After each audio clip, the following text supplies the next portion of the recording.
Despite the non-humorous aspects of the Stuarts, they do have great interest, considering how their founder, if you want to view her that way, Mary Queen of Scots, ended her life and how she had lived it. Yes, it was not a particularly boring saga. James I of England, otherwise known as James VI of Scotland, as we've seen, was initially a welcome change from Queen Elizabeth, given his gender, marital status, and his Calvinism. Yeah. For those who, the big C is a meaningful term and whose bedside table has a copy of the Institutes of the Christian Religion in all 6 volumes, Calvin's greatest hit, you too will get all electrified. But those particular assets of James paled quickly in terms of his many other characteristics that weren't so good.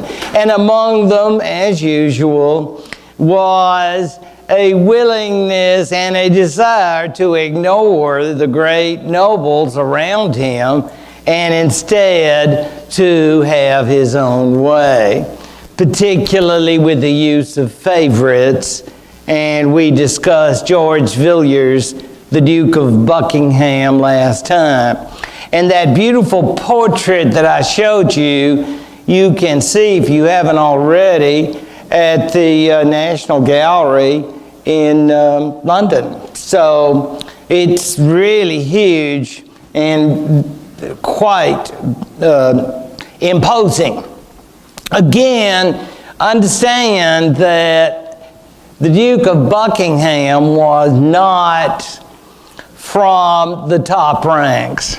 He was someone that James had taken a fancy to, and obviously, as those of you with me in the Middle Ages know, Edward II had the same proclivity. I've gotten to the point that I really don't think that was the issue. I think the issue was the favoritism and the fact that these individuals tended to gloat in their power and position. Well, as far as the 30 Years' War going on on the continent is concerned, many people in Parliament did not really think that was England's position. But King James' daughter's husband was a Protestant leader, and he was persuaded to get involved. And by getting involved, I don't mean so much troops as I mean finances. And frankly, they just didn't have that much money. And of course, that's how Parliament is going to exert itself financially. They said Anne of Denmark, the Queen, was a very extravagant individual. And of course, we understand maintaining a home with 3 children and dealing with Elizabeth's old debts. What do they call it? Servicing the debt. All of this can be very expensive, and kings are told they need to live on their own, live on their revenues, and of course, sometimes that doesn't work out for them, and they come begging for money. And of course, we understand, how do they say it, the power of the purse strings. So, this will be one part.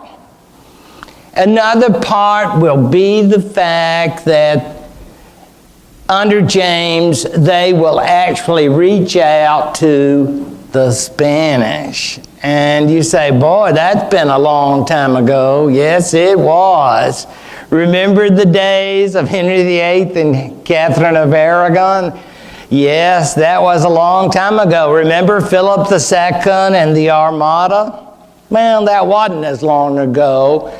But the idea of what is, for all intents and purposes, a Protestant naval power, also a colonial power in the Americas, now being involved with a traditional Catholic power like Spain.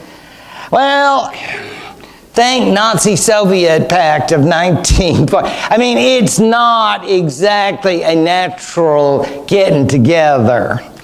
And the Parliament wants no part of it because, of course, they've gotten to the point they are very anti-Catholic, and anything to do with Spain smacks of what they call popery.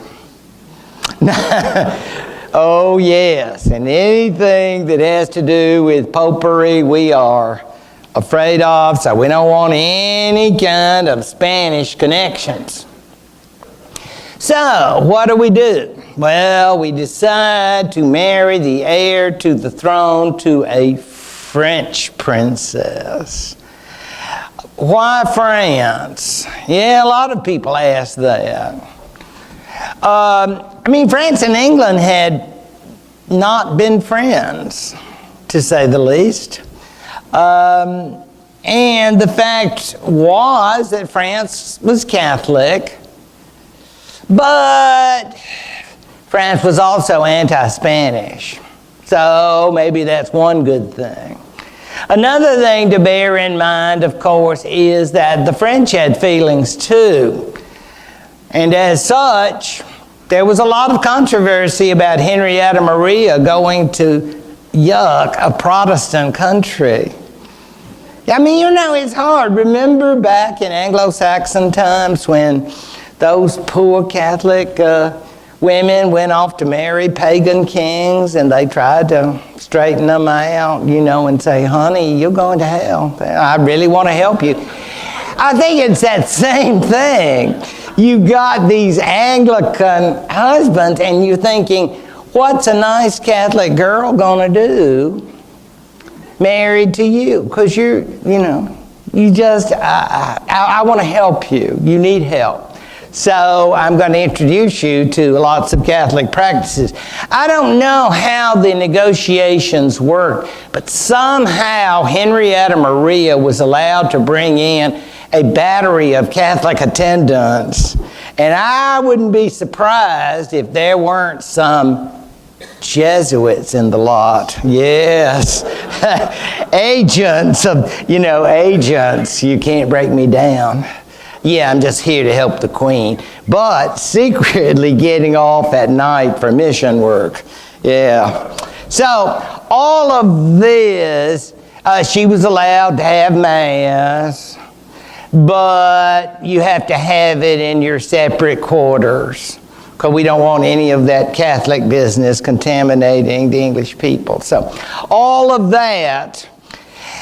But meanwhile, that aspect of it was not popular. It just seemed like poor James I couldn't do anything to please the English people. And as a matter of fact, the big blow to him was a rejection that I'm not sure the Scots didn't totally applaud. At least they would now. And that is, James wanted his two kingdoms united as one. And the English Parliament, a big old, no way is that going to happen. In other words, you can continue to be king of both kingdoms, that's you. But he said, in me you see the unity of York and Tudor and all of the English lines and the Scottish lines. I have all that blood in me. Why don't we bring all this together? And they had no interest at that time. The dynamics of Scotland were such that the English just had no interest at this time. That will come later, of course. And when they do, that will be a different story, but we've got to go a long way before that happens. Now, how about just a very simple tree for the new king, Charles I? It is a simplified tree, clearly, because it does not have any of James' other children. And again, I think we miss a very important point about Charles if we don't remember that he was never meant to be king. Isn't it odd? How many of them become king because the older brother dies? Think Arthur for Henry VIII, and now poor Charles, the second son of James. He's married to Henrietta Maria, and not to get into a genealogical discussion about the French, but you should be aware that ultimately Henrietta Maria's lines will be kissing cousins with Louis XIV and his family. So that will give you an idea of how this is going to work out in the future. And you see, we're going to have two different Williams and Marys. And again, we can also see, if we go down, and you'll see William M. 1677 Mary, and you'll look at the lines above them and you can say, yes, it was a reunion and yet it was love. So, cousin love, yes. So, yes, I think for what we know today, that probably would have been a situation to avoid. But at the time, it seemed like a good idea. Yeah, that's the college in Virginia. That is such a love. Think about that. Yeah, Beam and Mary. And I'd call that kissing cousin for sure. If you look at that line, I mean, that is very close indeed.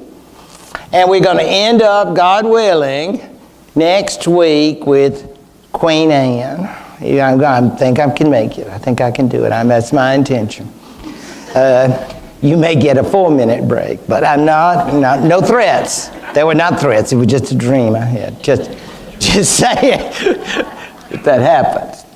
I love these paintings. I just can't get enough of the Van Dycks. And this is great art to me. I mean, I'm not in any way saying I have great artistic taste, but I have always loved this 17th century art, and particularly how often he and the royal family were portrayed. And of course, they always have their doggies. The doggies always get in. It's always funny to me. It's like, now you all just get back there and go play with your toys. But no, they got to be in there too with Mama and Daddy. And the first of the children, the future King Charles II, and then one of the daughters. Charles, you can always tell, not only by the Van Dyke beard, but other characteristics about him, that he had a certain way about him. But there's no question that he was an unfortunate individual who perhaps would have had a wonderful life had he never been king. He was quite knowledgeable, like his father, well educated. But we all understand that good education does not necessarily produce great rulers. He did not have the personality. He did not really have the persona, the characteristics that we study about great rulers. Charisma is the word I guess I was searching for. That whole aura of leadership. Oh yes, those of you who are Episcopalians, who have been to what are called high church Episcopal churches, will be aware, I believe it's in February, that they actually have services in honor of Charles King and martyr. The idea being that he is a kind of hero of the faith. So I would say he's very serious about his religion, very serious. And he's devoted to his family. If you say, well, what about paramours? None. Clean record. Yeah, which is most unusual. So he's just a family man, loves his church. And of course, you can imagine marrying to a papist.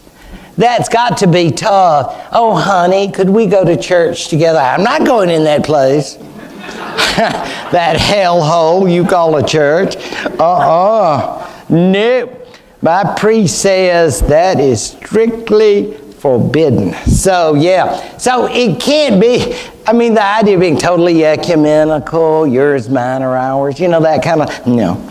It can't be. So it's not going to work out. And I think sometimes she might try to sneak those children. Hey, kids, want to go to a mass with mommy? That kind of thing. Because that's not really supposed to be. Those children are supposed to be in a nice Anglican church with that Book of Common Prayer. But I think that mother, she was a little subversive. So Henrietta Maria, interesting character. Narrow-minded, shy, mediocre, stammerer. Just all kinds. It's like, I said he was devoted to his family and his faith. I'm trying to give some plus here. So, and look at the paintings. He had a great beard. So that Van Dyke, as they call it, he was very nicely dressed. So he had nice clothes. So, you're trying really hard to come up with nice things about him, but that's Charles, King Charles I, and totally inadequate to be king. That's the best part.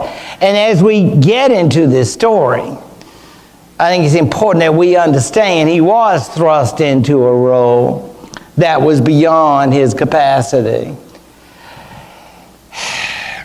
And of course, none of this is completely his fault. He was brought into this situation by his own father. His father had slipped during the last years of his reign to let Buckingham, his young friend, have a great deal of the authority in government. Buckingham treated Charles like sort of a kid brother. So I think in that sense, they became collaborators. Now that might seem very odd, and it is. But Buckingham did have the confidence of King James I, and I'm sure, being a powerful courtier, he knew how to play the situation to his own advantage. So until he was assassinated early in King Charles' reign, he remained a major source of influence in the government of King Charles. Once again, a great and famous painting of the king in equestrian stance. They always say of the Stuart monarchs that they never learned anything and never forgot anything. In this case, the idea that they were divine rights monarchs. It was said that Queen Elizabeth believed it but didn't talk about it. And perhaps that was the best way to be. Just keep your mouth shut and don't get people incited, because divine rights monarch, meaning in essence that you do not have to answer to Parliament or any other earthly sources, is getting offensive to the kinds of people who are educated, wealthy, and think, well, we've got something to say about this too. God's lieutenant on earth. They were getting right sassy by the 17th century. Now, Queen Elizabeth put many people in special facilities at the Tower of London for getting sassy like that, but the Stuarts didn't have that kind of clout, as you can understand. Time has gone on, and the Stuarts are just not keeping up. Amazingly, after 4 years as ruler, he was so tired of Parliament, he decided to send them home and tell them never to come back. Yeah, I know. Yeah. I mean, at that time, it's still believed that Parliament cannot meet unless the king calls them. Yeah. So, if you don't call them, then they can't come. You say, well, what can you do? Well, we'll come up with new ways. I think in the 80s we called it revenue enhancement. I love revenue enhancement. But he was going to have new ways of revenue enhancement, getting money. And then you don't have to have Parliament because you don't need them. And they said, but don't you need them for advice? No. Because God and I have everything under control. Thank you very much. God and me, we're a team. We are just right there. It is a remarkably crazy thing to do if you think about it. But he thought he could pull it off, and he just got tired of all the wrangling, I mean, it's one of those issues that he's got to be shown that Parliament is too strong. You just can't ignore it, even though technically it can't meet unless he calls it.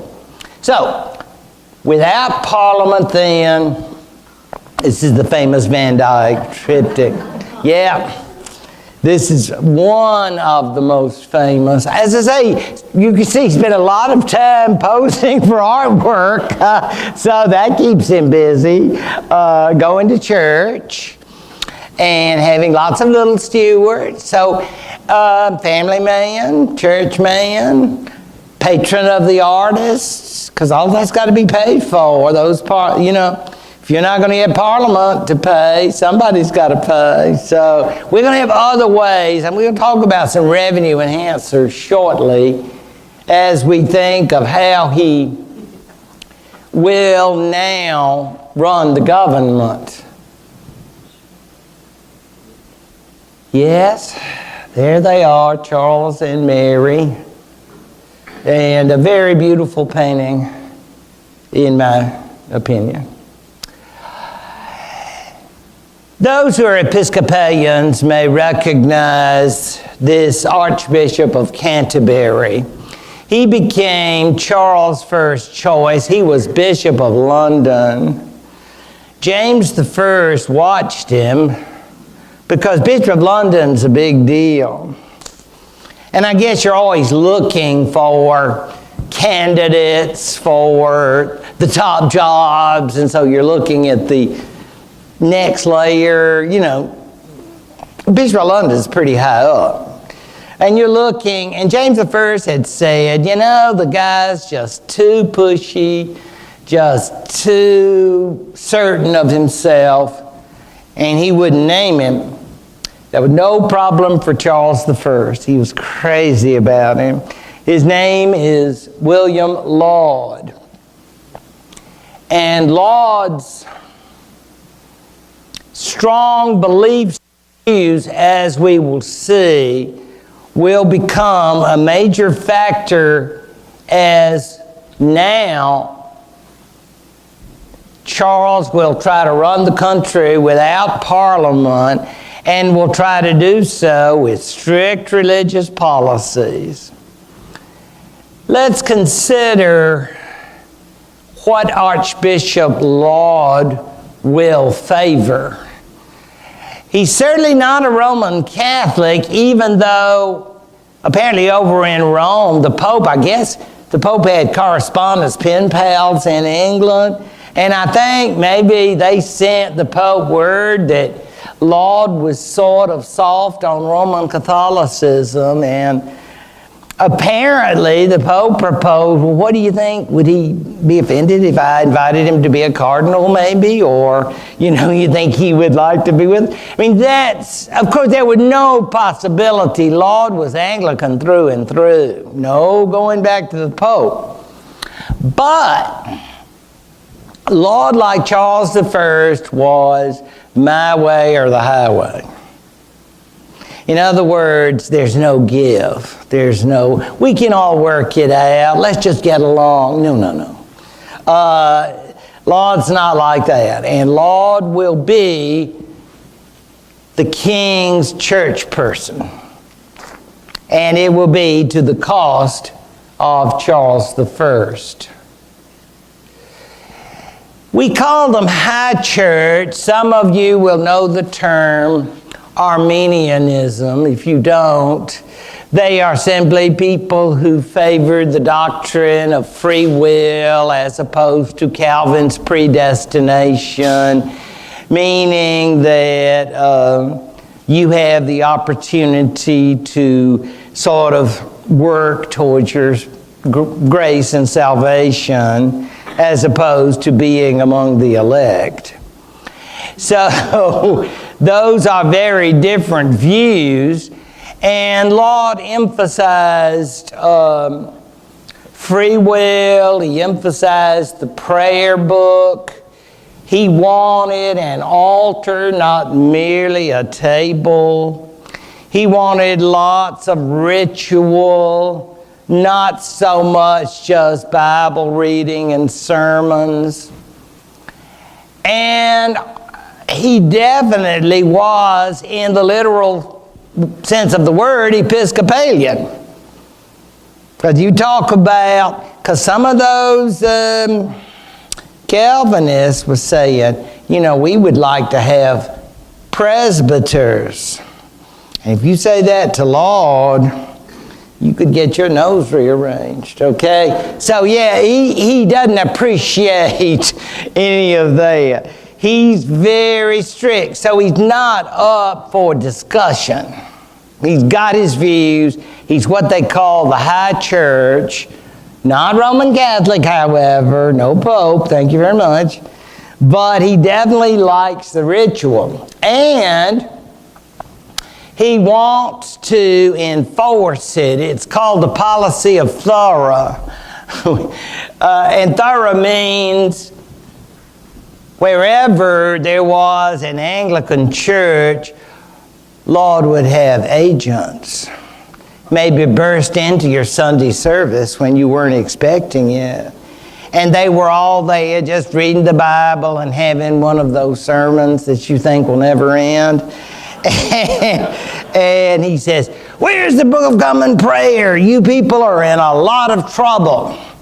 Calling the pastor in for a conference. In other words, this is the only way it's supposed to be. And if you don't like it, then why don't you get another job? You won't be a clergyman anymore. Many of these people, and we know the term Puritans from history, the people who wanted to purify the church of all the rituals and prayer books and just wanted to have the Bible and the sermons and so forth. Many of them were shipped off to the Netherlands or the New World. Because if you stayed and antagonized Laud further, again, he did things. There is facial branding, ear snipping. If you kept saying, I don't agree with you, he would say, well, then here's the consequence of that. So, yeah, it's true. If you've ever heard the idea of people being persecuted for their religious beliefs and coming to the New World, it's the time. 17th century, because of the policy of thorough. You say, now what about all those Roman Catholics? Oh, well, they're in the closet. Oh yeah, don't you think they don't have all that Mary stuff going on? But it's behind closed doors. And if the Queen can be doing it, and can you imagine? People talked about that too. Saying that the Queen, she's infecting the public because she's trying to bring in people, maybe corrupt some nice young, maybe maids or something, and saying, you want to come to Mass? You know, that kind of thing. And how'd you like it? Wasn't it great? And then the next thing you know, they looking for a bishop for confirmation. I mean, you just have to watch these people. But however, the Catholic problem was, we're not going to put up with these Puritans either. So they're being persecuted. You say, well, aren't there a lot of people who resent this? You bet there are. And all of this is going on during the period that Charles is saying, I am going to be the ruler, divine rights ruler. You won't need Parliament, you have me. That sort of thing. The crisis came when he tried to spread the beloved prayer book to Scotland. And those Scots would have none of it. Because, you know, you don't mess with the Scots. They were godly Presbyterian. Yes, they were. Yes, sister. So they did not want, and when he comes in and says, you all must use the Book of Common Prayer for your services, and they're going, no, we don't. And so you're going to have this whole disruption of Scotland. If you imagine that Charles I needs more problems, you're very wrong. He starts off badly and it just continues badly. This is a fascinating individual. Along with Laud, I would call him an essential member of Charles' team. You know how we always talk about teams nowadays? Well, this person was actually a strong parliamentarian, and when Parliament was dismissed, he had a conversion to Charles' side. Maybe he thought that was going to be the winning side. Whatever the case, he decided to become, after being a very kind of a vigorous member of Parliament, he now sided with the king, and he was given the title Earl of Strafford, and now he would be the great financier, and we need one of those because we're going to have to find new ways to raise money and other ways to cut expenses.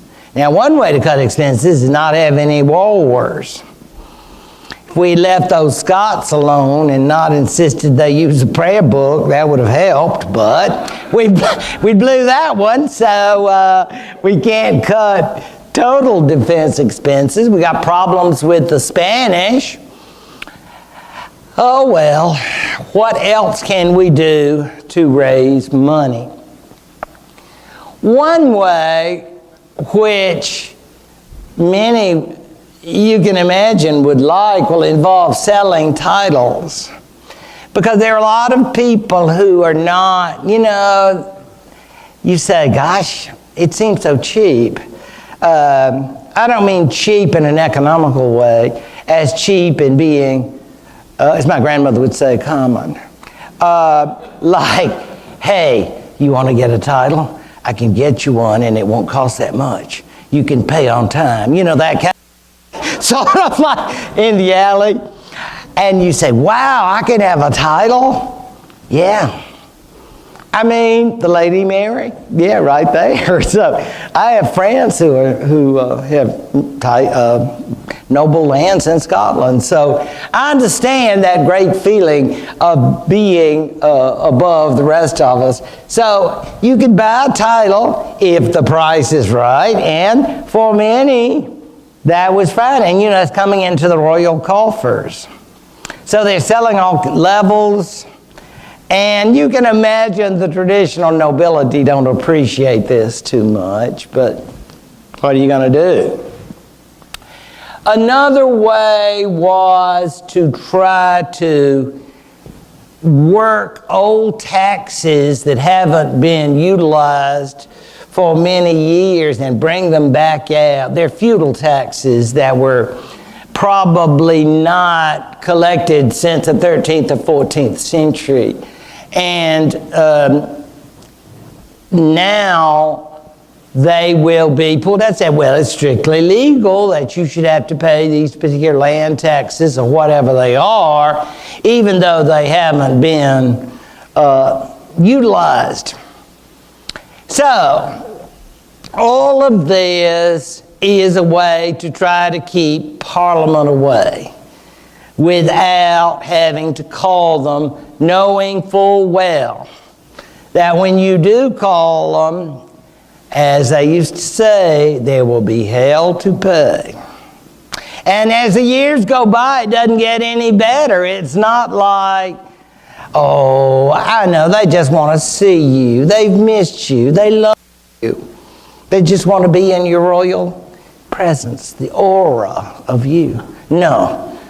They got a lot to say, and they don't mean maybe. All of this will come as a terrible shock when he calls Parliament, finally, after the Scots invade England. Can you imagine?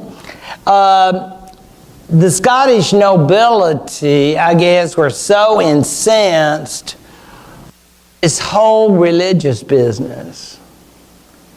And perhaps they felt that their Scottish king was not particularly helpful to their interests. Whatever the case, the great Scottish nobles led this invasion such that now Charles was forced to call Parliament. So that's why he called Parliament. But he couldn't do anything else, because if you're going to raise an army, you better have some money. Well, he didn't have any. He didn't have, I mean, that's just embarrassing. Just embarrassing. I mean, you got to call them, and then they're going to say, oh, we heard there was an invasion of Scots. He said, oh, yes. I'm just worried to death. He says, well, while you're worried, here's some other things to worry about. Because we've got some issues we want to talk. No, the Scots are coming. Well, they'll wait. And so it becomes, it's really like a blackmail. Before they will vote revenues for the military, they demand that he act to ensure their rights and their authority. And at the same time, the king is still the king, and he can do no wrong, but guess who can? Everybody who works for him. And so he says, no golden parachute for these boys either. It's a quick check-in at the tower. Now, for Laud, it will be an extended stay suite, but not so much for Stratford. They will both be executed, and which is a way of saying to Charles, your ministers who violated the law are now paying the sacrifice. I'm sure he was sorry. I probably sent a nice card to the family, maybe a floral arrangement. I don't know. But the fact is, he's still breathing because they hadn't gotten him yet. But you just get the ministers. And of course, by getting the ministers, you're kind of getting close. But at the same time, they are going to move in a way as to assert themselves. Now keep talking about they. Let's stop a minute and consider the kinds of people who they are. This so-called Long Parliament, which meets off and on for 20 years, as you see, between 1640 and 1660, will have quite an interesting life. Most Parliament sessions do not last for any 20 years. They come and they go, and they have elections. Have one coming up, as you know. So that's not part of the issue. What the issue is, though, is this basic conflict between the king who wants his divine rights and the people who comprise Parliament. Now, I always like to remind people this is not the rise of democracy. We always get so excited and they're ready, oh, it's the 4th of July in England. No, it's not. Let's all keep calm here, because these folks are definitely not part of the regular folk. These people, I call them middle class, whatever that means. The gentry are, again, rural upper class who are not nobles. The people who are leaders in the cities.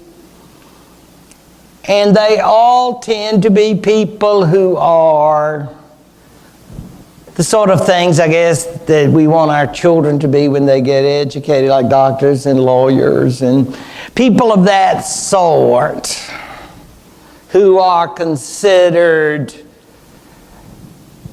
the best thing you can be if you're not noble. But these people have a very high opinion of themselves.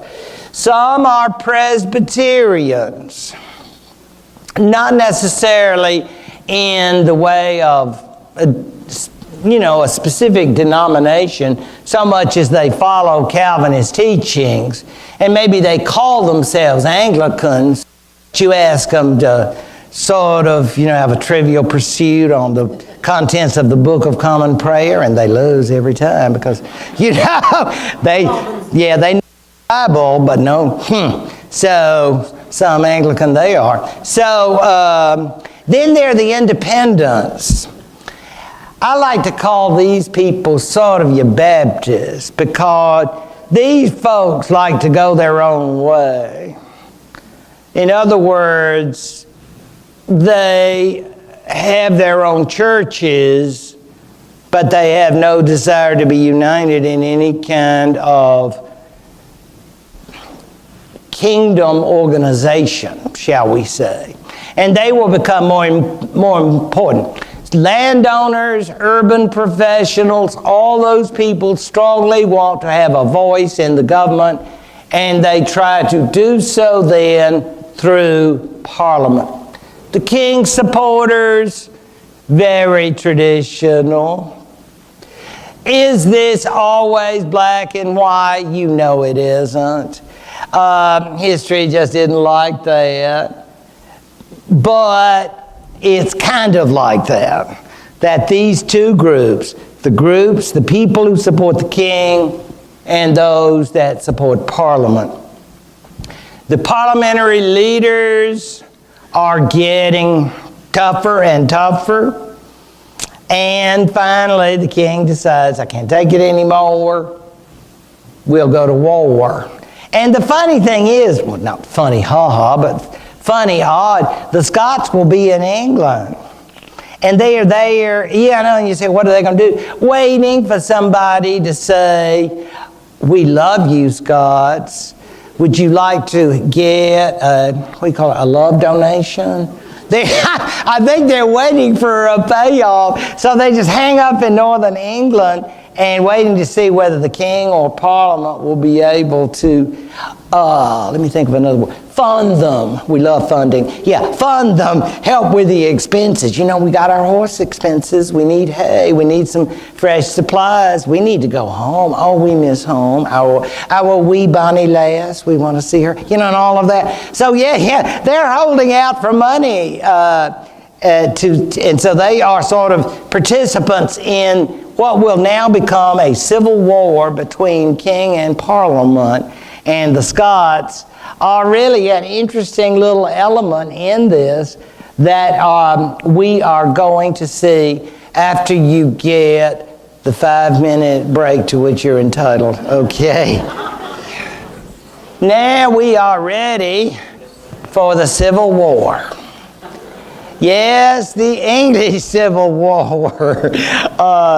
It's amazing that in this land of ours, there are few people, in fact, even tourists, who realize that the English did have a civil war and, for a brief time at least, had a republican form of government. So this is highly unusual.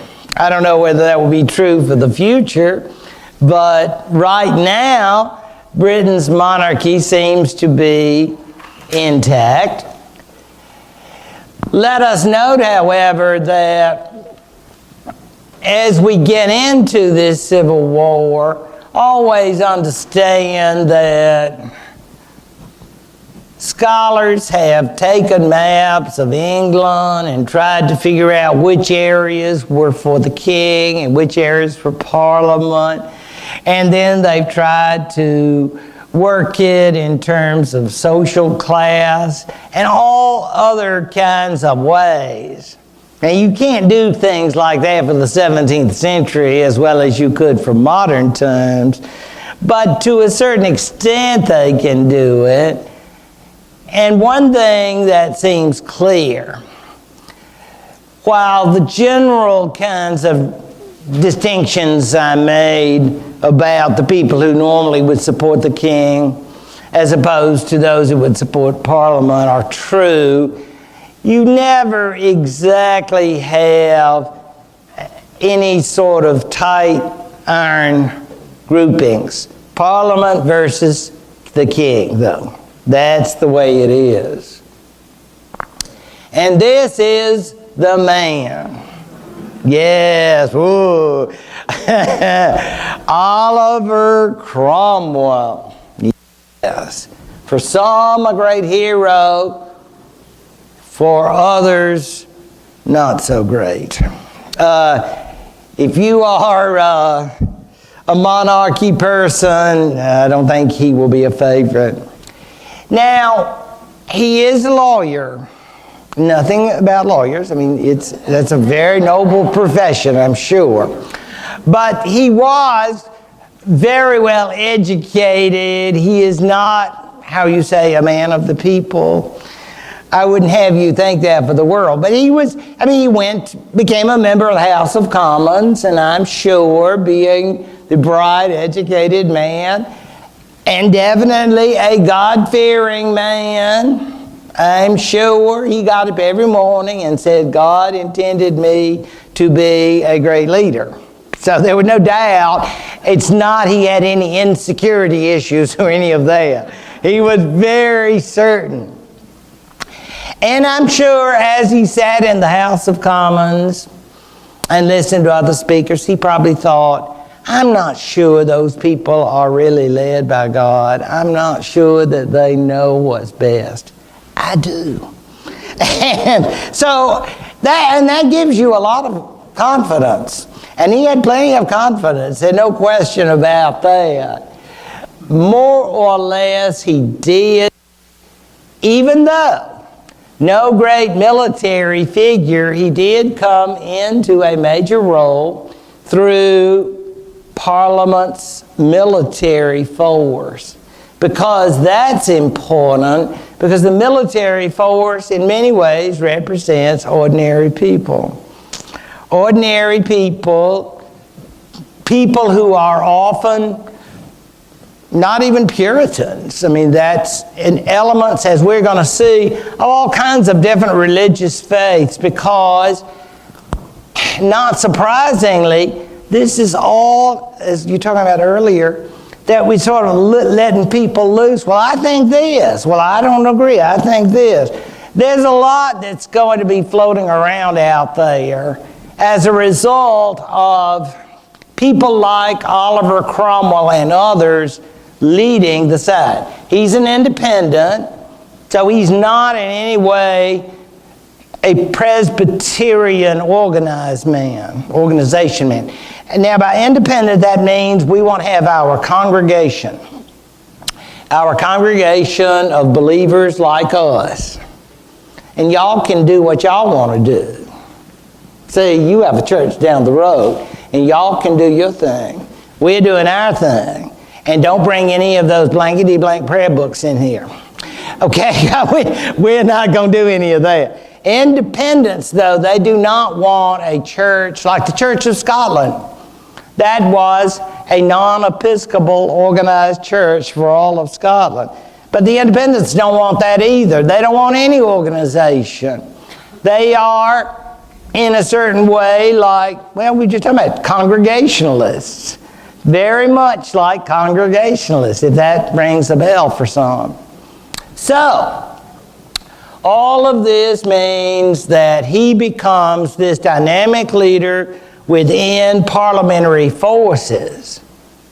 And from that position, the movement will become Cromwellian, shall we say. Oh, some people just thought the world of him, and as I say, he thought the world of himself. So I don't think, a legend in his own mind, because basically he had that great faith of the religious fanatic who felt God's calling upon him to lead against those that he felt were the forces of wickedness. And guess who's the biggest force of wickedness anywhere? Charles, yes. You call him king, but we call him in big trouble. The Royal Military Force, you would think, had great advantage in the Civil War. And it did for a time, because the traditional military leaders tended to be royalists, I suppose. But it is often said that Parliament's forces had access to greater wealth, that urban people supported Parliament, and this meant that with the Scottish issue, with the fact that the king was certainly no great military leader, that as the war dragged on, the forces of Cromwell prevailed.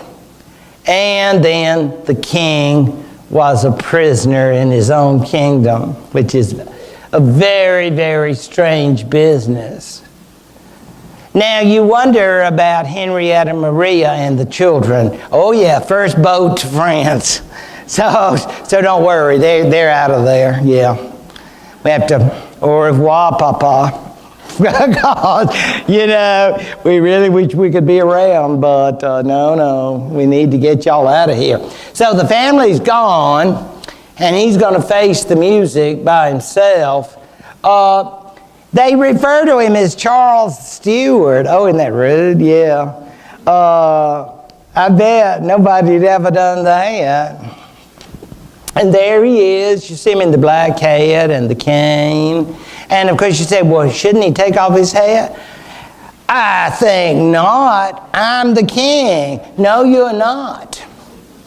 You have been indicted for some serious crimes against the people of England, and you're a big old loser.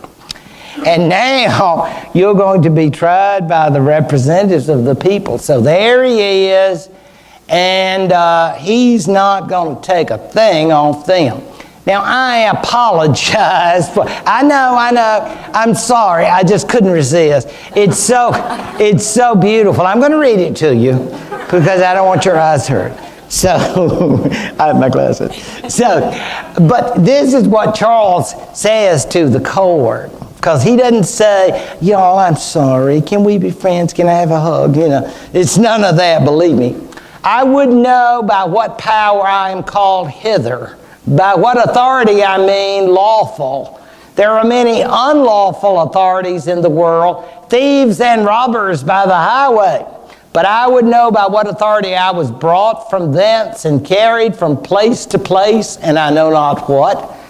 And when I know what lawful authority, I shall answer. Remember, I am your king, your lawful king, and what sins you bring upon your heads, and the judgment of God upon this land. Think well upon it, I say. Think well upon it before you go further from one sin to a greater. Therefore, let me know by what lawful authority I am seated here, and I shall not be unwilling to answer in the meantime. I shall not betray my trust. I have a trust committed to me by God, by old and lawful descent. I will not betray it to answer a new, unlawful authority. Therefore, resolve me that, and you shall hear more of me. I will stand as much for the privilege of the House of Commons, rightly understood, as any man here whatsoever. I see no House of Lords here that may constitute a parliament, and the king too should have been.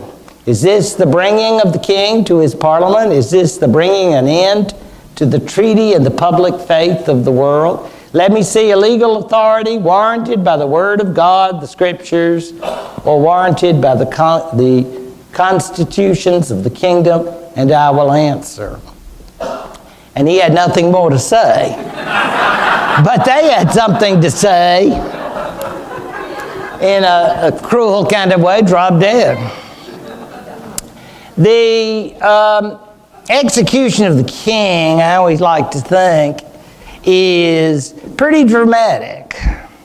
Because this is not like his grandmother. Remember poor Granny, Mary Queen of Scots? That was a little kind of personal. She and Elizabeth. This is not really personal. They just decide that Charles Stuart is a traitor to his kingdom, and for the sins of treason he will now be executed. This particular painting shows, you see, the head of Charles. And if you've got really good eyes, you can see, and it's like, I wonder if that child's an early example of eBay, because it looks like he's getting blood drippings from the head, and I wonder, they go, here, you can see blood from a king's head, highest bidder. Whatever the case, as I'm sure would happen if we had public executions now, there was a large and excited crowd watching the proceedings. I am sure there were none of the nobility or other traditionalists. They'd all gone home. Believe me, they weren't part of the crowd. Most of them, you said, poor woman has fainted, but I think she just, probably got overexcited, like someone would do if there's a car crash at those, they have the races, and people get excited. And so I think that's a different kind of excitement. But I think the people who loved King Charles were probably at home behaving. They didn't want to get in any further trouble, because you understand, if you came out, you had a big sign on your lawn that said, "We heart Charles." I think maybe the community might get upset. So yeah, it's time to lay low for you royalists. It's probably time for you to lay low. But that was January 1649. Not the greatest time for an outdoor event, but he was executed, and like I like to always say, making every person, House of Commons, whoever it was, now a regicide. Yeah, you get up and you say, "I'm a regicide." And that's pretty serious business in that day and age. Nowadays, I guess kings have come and gone, and we don't get quite as excited. But in the 17th century, this was a very dramatic thing to do.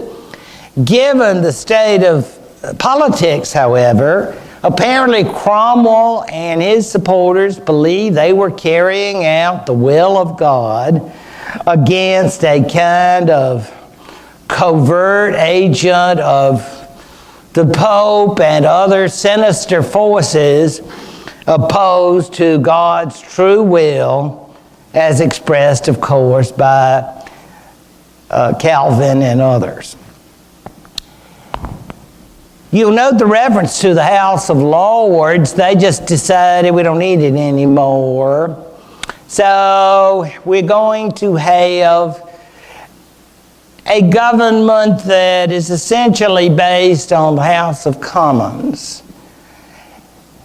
Some people said maybe Cromwell could be, I don't know, King Oliver I, but the Cromwells were not prepared to be a royal couple. I guess that's the best way to put it. They were essentially middle-class people who had no, and I think I can say this about his wife as well, had no royal desires. They didn't want to rush into Whitehall and say, oh, I like that. I'm going to wear that tonight to dinner. I don't think that any of that, they were just sort of plain people. I mean, they were really true believers that in this, he with the House of Commons would now carry out God's will for England. And as far as poor Charles was concerned, Lord said it best. A mild and gracious prince who knew not how to be or how to be made great. Now that's sad.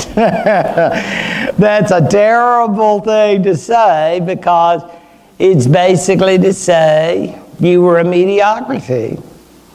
And this is by one of those who knew him best, who literally gave his head for him. William Laud, Archbishop of Canterbury. Would, however, the Stuarts come out on top? Well, we shall see. At this point, we have a dead king.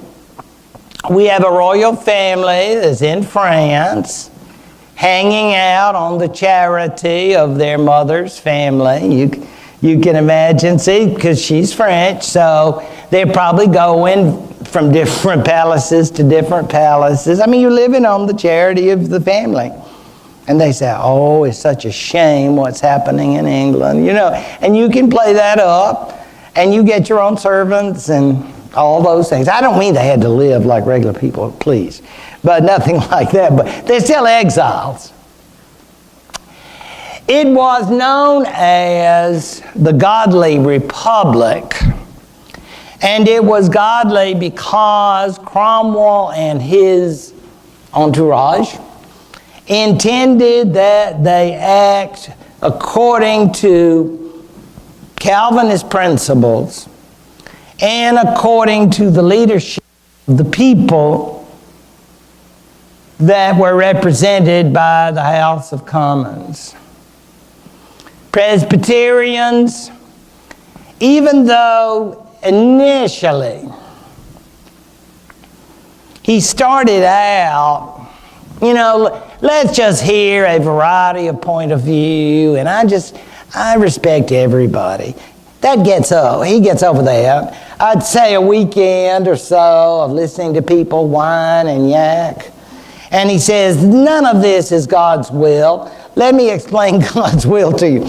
Yeah, it's kind of like that. It's very interesting when people like that become leaders, and they say initially how wonderful it is. Oh, and you think that? Oh, yeah. Okay, that's enough. I've heard quite enough. Thank you very much.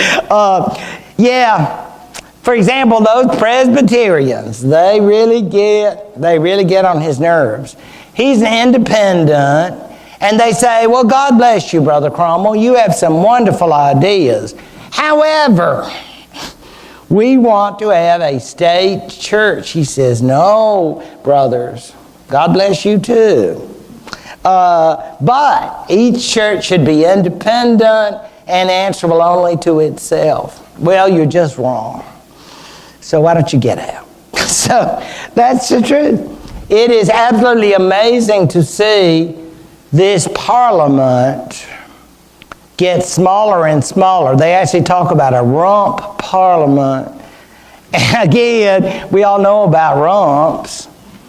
That means they are the ones who are still in Parliament after he keeps expelling people. And the rump will be the people who say, "Amen, Brother Cromwell. Amen. You're right, Brother Cromwell. I love you, Brother Cromwell. You're so wonderful." That's pretty much when it gets down to it, the rump, because Cromwell will find himself unable to act the role of the politician, the compromiser, because he feels he is representing the divine word. Now, he considers himself, for the time, to be a rather liberal fellow. You want some toleration? Let's get some toleration. Except there are some groups that you say, "Well, where's your Church of England?" Well, they're sort of maintaining a low profile, shall we say. Believe it or not, someone actually wrote a dissertation on that subject. You write a PhD about anything, right? 300 pages on the Church of England during the Cromwell period. There's plenty of information about it. We certainly can't use any Catholics, no. Unitarians, Jews. But everybody else, come on out, you just do your thing. Okay? So it is toleration, but it's not total toleration. And if you believe he had some total toleration, ask some descendants of Irish Catholics about Cromwell. They will, I think that's the kind of name that they would use only in the most vulgar way, because Cromwell had campaigns in Ireland, and shall we say, he didn't think much of the Irish or their Catholic religion. But in his own way, he was certainly very broad-minded about different Christian sects. But as far as the government was concerned, Parliament was getting smaller. And as I say, he only wanted around him those people that, shall we say, were Cromwellians. The people that we get along with. He had, surprisingly, a vigorous foreign policy and against the Dutch. And you say, "But I thought that we would love our Dutch." We would have, but they got in our way commercially, so we have to fight them. 3 wars with the Dutch. And of course, his programs against Catholics in Ireland, very, very significant in that respect. All I want to do here is to note that his policies were both foreign and domestic. And that in terms of these policies, his foreign policy was not that different from the Stuarts. It's just he thought they were ungodly and he's godly. That's pretty much the chief difference. Parliament, just as hard.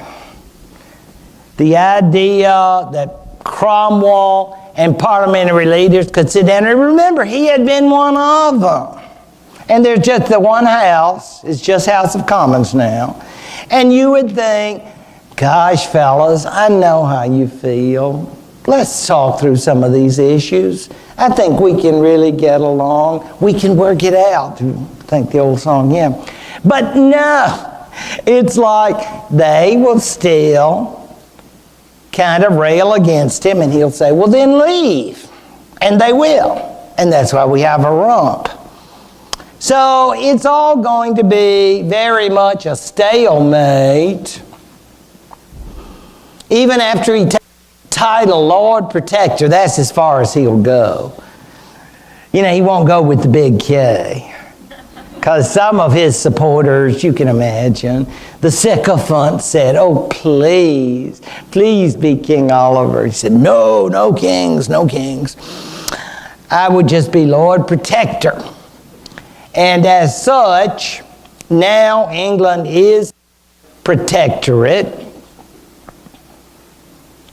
until his death, still relatively young, in 1658.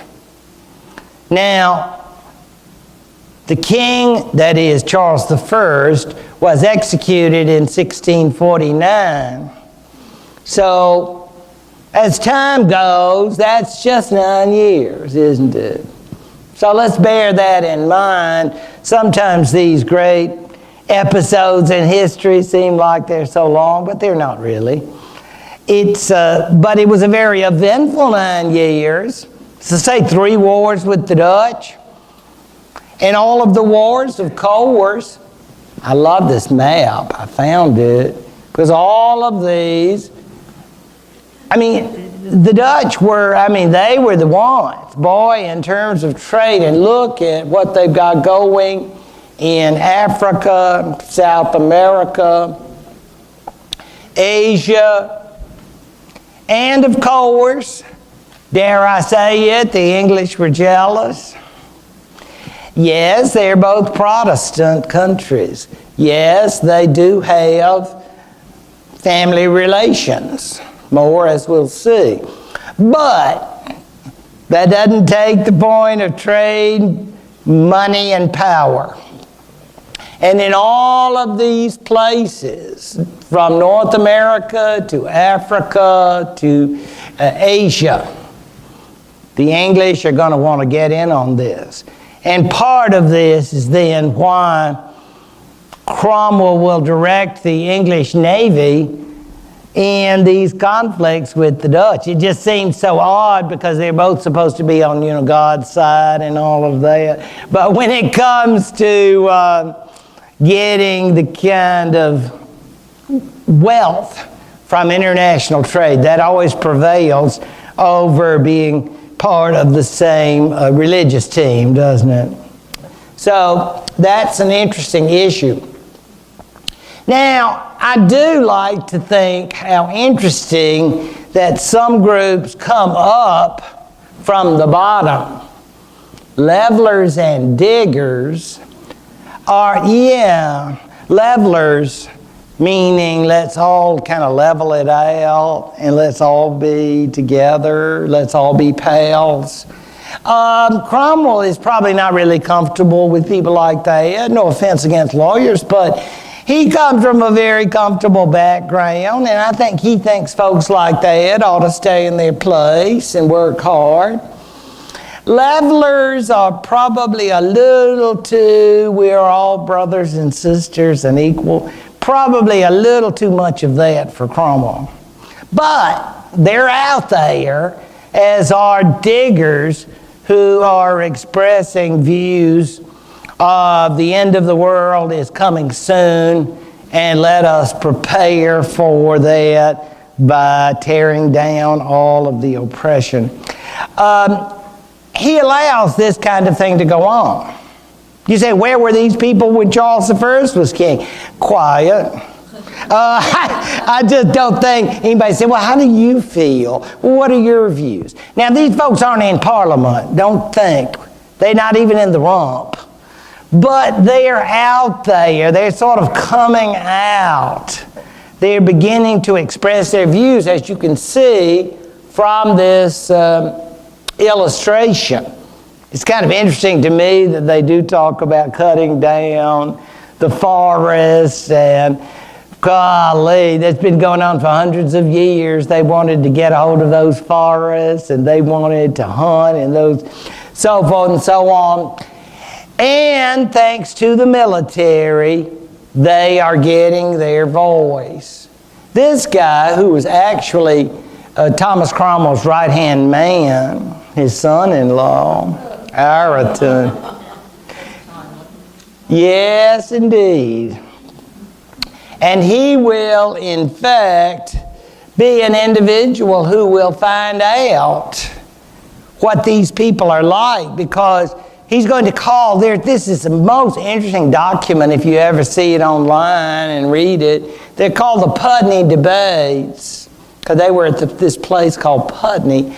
And so he allowed members of the military and then some people like himself who were leaders to discuss issues. And boy, did he get an earful of ideas that they were going like, well, you know, that's interesting. The idea of universal manhood suffrage, for example. And he's going, oh, really? Huh. That's so interesting. Well, thank you for bringing that to our attention. Or any ideas that reek of, the D word, democracy. And he says, well, thank you for bringing that up. That's just so interesting. You soldiers, you're brave, and you've done so much for England. And I want to say, Daddy Oliver really appreciates you, and we all love you very much. I mean, it's that kind of thing, because this is the army. These are the regular folks, and they're talking about all this stuff, and they're saying,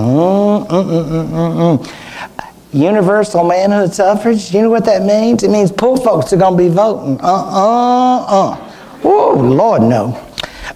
Because we are God's representatives on earth, and you're not. And you know what you're supposed to be doing? Working and begetting. Okay? Because there'll be a great heaven waiting for you, but not yet. So don't cause trouble. So voting, all of that's a little radical for even the Cromwellian leadership. And I just think that's so interesting that it sort of opens it up. They're sort of out of the closet, and then we got to put them back and shut the door, because we're not ready for any of that. That talk is radical. And Cromwell and company want none of it. Yes. Carol, you know I had to bring it up. There is John Milton, and you say, maybe college, maybe you got to read it in college. Many of you, maybe that was some of your favorite times. Sitting there, no, but now in nostalgia, it's your favorite. Anyway, Paradise Lost is one of the great works of English literature, could I say?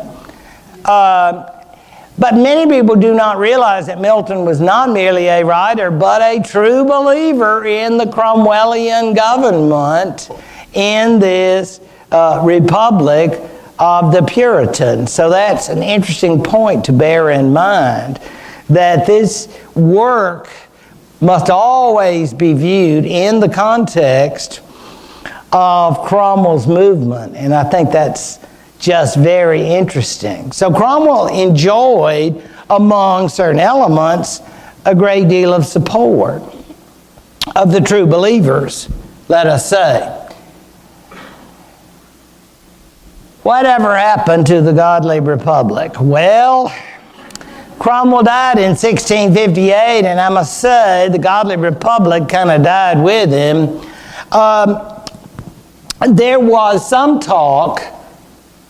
His son-in-law was already dead of natural causes, but his son, Richard, his poor Dick, tried. I know that's pretty sad, isn't it? Poor Dick Cromwell tried to continue on as Lord Protector, but sometimes that old DNA just doesn't make it from one generation to the next. And he had good intentions, but he could not maintain the government and gave it up quickly. A prominent member of the Republican leadership, General Monk, as he was called, decided it was time to act as an emissary to the Stuarts in France and to try to bring about some sort of a reconciliation. So, They finally decided under the Long Parliament with General Monk to end the separation from the Stuarts. That must have been very difficult. After all those years, to restore the monarchy, to restore the Church of England, to restore the House of Lords, and all of it, of course, would mean the son of Charles I would become king. Remember, he's been in France since the early 1640s, so he's a big boy now. And he will now be told, because he's living on relatives' charity, so it's not like he doesn't know he needs a change. So he says, oh, well, I'll think about it. Sometimes when we offer jobs, and people say, yeah, can I have a few days? Think, yeah, right, how many other crowns are you going to get? But he will wait, and then he will accept, agreeing to come home to become King Charles II. Now, this is kind of interesting to me. In Breda, which is in the Netherlands, he is going to issue a statement, general pardon for crimes committed in the interregnum.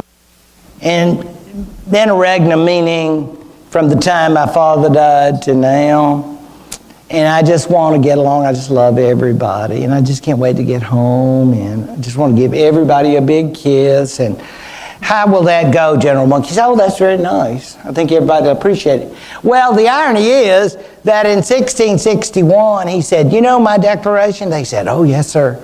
You know who it didn't include? I love everybody, but it didn't include Oliver Cromwell, Henry Ireton, and so I don't forgive them.